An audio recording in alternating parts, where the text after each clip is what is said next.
Barrister Daniyal साहब, क्या ये मुनासिब नहीं होता कि मैं तो ज़ाती तौर पर महसूस करता हूँ कि एक इशू था पीटीआई का, बाकी तो उनको फेस सेविंग के लिए बहुत कुछ मिल गया है, वो है नए चीफ जस्टिस के तकर्रुर के हवाले से। तो आप अंडरस्टैंडिंग कर लेते उनके साथ, तो वोट भी वो डाल देते, आपको सारा कुछ ही कंसेंसस से हो जाता। अंदर तो इजलास के भी वो बैठ गए, वोटिंग में भी हिस्सा ले लिया, तो ये भी कर लेते, आपको उनके बकरे उठाने की जरूरत ही ना पेश आती।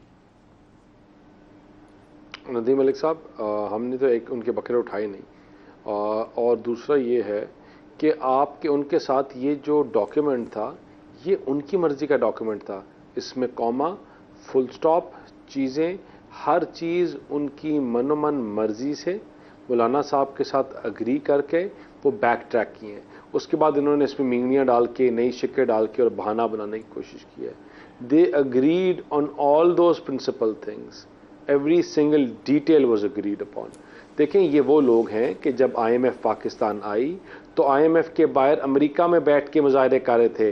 वो क्यों कर रहे थे कि पाकिस्तान के गरीब बेरोज़गार मजदूर के साथ जो निगोशिएट कर रहे हैं वो ना करो। मुझे बताएं, उस गरीब बेरोज़गार ने क्या किया था? ये पाकिस्तान की हिस्ट्री में हमेशा याद रखे जाएंगे लोग। जब भी आपका मुल्क मुस्तकम होने की तरफ जाना शुरू हुआ, जब भी बेहतरी की तरफ जाने शुरू हुआ, आपने वो स्टेटमेंट दानियाल साहब, लेकिन जो आप मेरे सवाल का भी बता दें, जो आपने नया चीफ जस्टिस अपॉइंट करने हैं, क्या आपने मैं बिल्कुल करता हूं, मैं खाली इस चीज के ऊपर कि आपने क्या, हमने वो स्टेटमेंट मिस की जब इमरान खान साहब ने अपने लोगों को कहा कि SCO कॉन्फ्रेंस हो रहा था तो आपने एहतजाज करने थे, आपने मौखर नहीं करने थे। ये उनकी जहनी कैफियत और हालत को बयान करती हैं ये बातें, कि वो चाहे जो मर्जी हो, वो सिस्टम के, इस मुल्क के, हमारे पाकिस्तान की स्टेबिलिटी के खिलाफ है। दूसरी बात, आप जो चीफ जस्टिस साहब की बात कर रहे हैं, देखिए आपने एक तरीकाकार, जस्टिस मंसूर अली शाह बड़े काबिल एहतराम आदमी है, आपको क्या इश्यूज हैं जस्टिस मंसूर अली शाह से? Very honourable person and competent जज, उनको तकर्रुर में इश्यूज हैं कुछ? नहीं, कोई भी नहीं है, कोई इश्यूज नहीं है, नॉट एट ऑल, किसी के साथ भी नहीं है।